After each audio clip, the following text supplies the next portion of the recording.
चलिए, career prep residential academy से आप सभी लोगों को मैं गुड मॉर्निंग करता हूँ।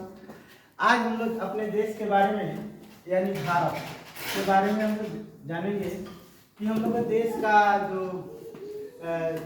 सिविलाइजेशन है, सभ्यता के बारे में भी, और राष्ट्रीय चिन्ह, राष्ट्रीय मिठाई, राष्ट्रीय जलेबी, इस सब के बारे में जानने का प्रयास करेंगे, सीखेंगे लोग। और आप लोग भी सीखकर दूसरे को सिखाइएगा ताकि सभी लोग, भारत के सभी लोग आगे बढ़े। चलिए, आज हम लोग देखेंगे जो भारत कब आज़ाद हुआ था। तो भारत जो आज़ाद हुआ था 15 अगस्त 1947 को आज़ाद हुआ था। आप लोग को पता है, जो अंग्रेजों ने हम लोग को देश को गुलाम बनाया था। अंग्रेजों ने क्या किया था, हम लोग देश को गुलाम बनाया था। और आज़ादी हम लोग को 15 अगस्त 1947 को मिली। देखिए, संविधान जो है 26 जनवरी 1950 को लागू हुआ।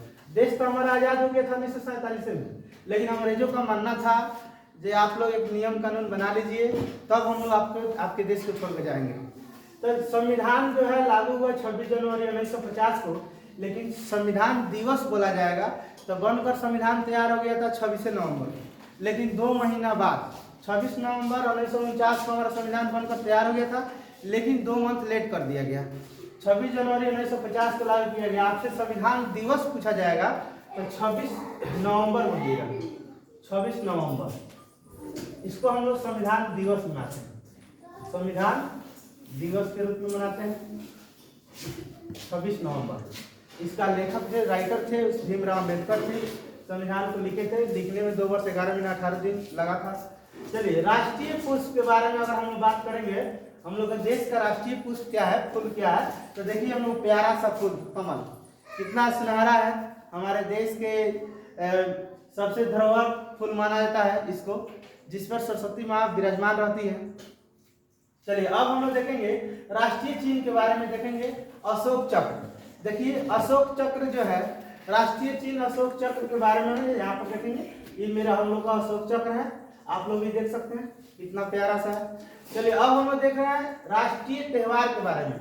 हम लोग देश के राष्ट्रीय त्योहार के रूप में देखा जाए तो 26 जनवरी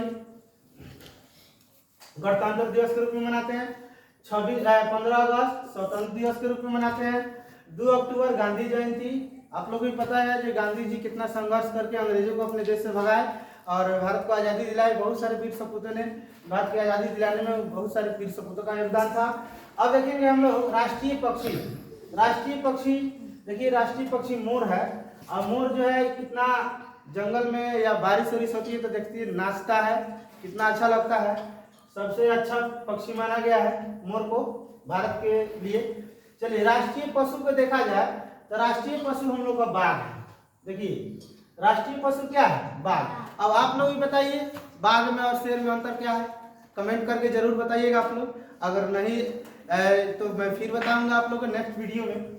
जंगल का राजा शेर होता है, लेकिन हम लोग देश में सबसे अच्छा माना गया है बाघ को ही। भारत का राष्ट्रीय पशु बाघ है, शेर क्यों नहीं है।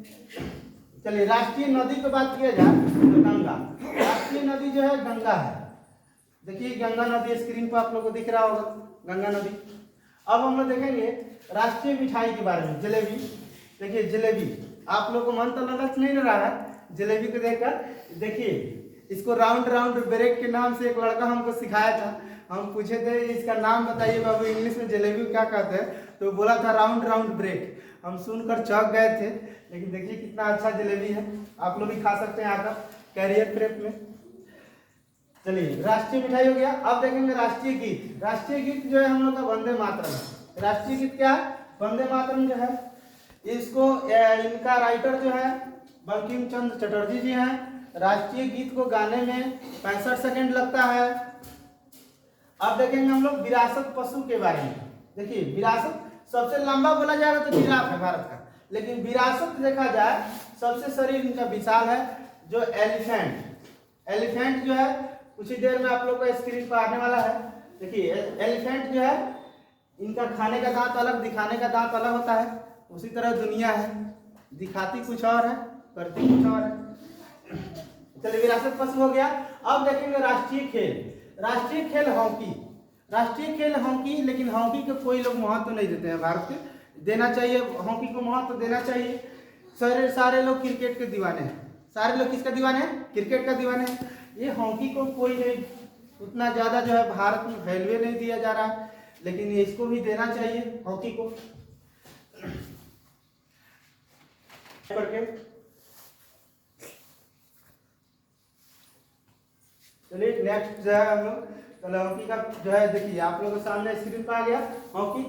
लेकिन इस हम यही आप लोगों से आग्रह करेंगे कि हॉकी को भी भारत का राष्ट्रीय खेल है, इसका भी थोड़ा सा वैल्यू बढ़ाया जाए, क्रिकेट को थोड़ा सा कम किया जाए और हॉकी को ही थोड़ा सम्मान्य किया जाए, इसको भी देखा जाए ताकि भारत का मनोबल ना गिरे। राष्ट्रीय चिन्ह है, राष्ट्रीय खेल है। अब भारत का राष्ट्रीय झंडा देखिए, भारत का राष्ट्रीय झंडा जो पिंगली वेंकैया जी उनको मैं नमन करता हूँ, जो इतना सुनहरा झंडा जो है हम लोग को देश के लिए एक छवि छोड़कर चले गए, डिजाइन कर दिए।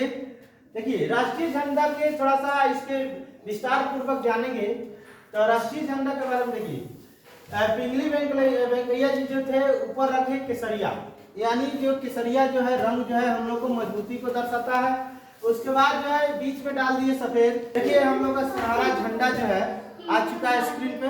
इस स्क्रीन के माध्यम से इस स्पीच के माध्यम से हम लोग फिगर के माध्यम से समझेंगे हम लोग को राष्ट्रीय ध्वज यानी तिरंगा झंडा के बारे में। देखिए पिंगली वेंकैया जी क्या किए थे, ऊपर रखे केसरिया। देखिए उनके पास कितना दिमाग था, जो ऊपर रखे केसरिया को ये मजबूती को दिखाता है, किसको दिखाता है, मजबूती को। बीच में रख दिए सफेद रंग, इस सच्चाई को दिखाता है। देखिए सत्यमेव जयते, सत्य की हमेशा जीत होती है।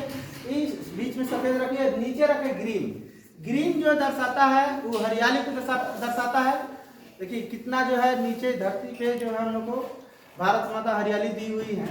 और बीच में नीला रंग, इसमें 24 चक्र होते हैं जो दिन रात जो है मिलकर हम लोग एक दिन में 24 घंटा होता है, इसलिए 24 जो है इसमें जो है खड़ियां हैं। चलिए यानी हम लोग को पूरे राष्ट्रीय ध्वज में 4 रंग होते हैं, केसरिया, सफेद, ग्रीन और नीला। अब हम लोग देखेंगे नेक्स्ट में है राष्ट्रीय गान के बारे में देखेंगे। राष्ट्रीय गान जो है हम लोग जन गण मन अधिनायक जय भारत भाग्य विधाता। देखिए अब जन गण को गाने में हम लोग आप लोग भी पता होगा 52 सेकंड लगता है। इनका जो राइटर थे वो लिखे थे रविंद्रनाथ टैगोर ने। अब देखेंगे हम लोग राष्ट्रीय झंडा का अनुपात। राष्ट्रीय झंडा का अनुपात जो है 3:2 है, यानी लंबाई 3 और चौड़ाई 2 है। राष्ट्रीय गीत को गाने में हम लोग तो देख चुके हैं, राष्ट्रीय गान को यहीं पे हम बता दिए, राष्ट्रीय गान के बारे में आप लोग बता चुके हैं। चलिए थैंक्स फॉर वाचिंग। आप लोग भी वीडियो को लाइक शेयर सब्सक्राइब कीजिए और ऐसे बेहतरीन नॉलेज के लिए चैनल को सब्सक्राइब कीजिए और आगे अपने दोस्तों में फैलाइए, अपने परिवारों में फैलाइए, ताकि आपके भी बच्चे आगे बढ़ सकें और बहुत कुछ सीख सकें इस चैनल के माध्यम से। चलिए।